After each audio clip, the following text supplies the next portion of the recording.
Okay, so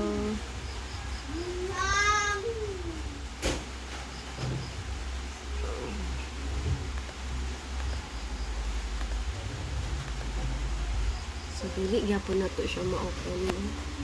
So atong buhaton ani i-X lang sa nato ang file. Close nato, don't save. Then ibalik nato diri. Ang buhaton right click lang. Adto din ta properties. Diri din ta sa dapit sa security. Unblock. I-check na to ang unblock. Dayon, click apply and okay. So, okay na siya. At open. Open. Open.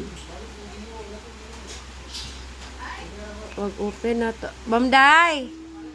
So, enable na siya. Tas,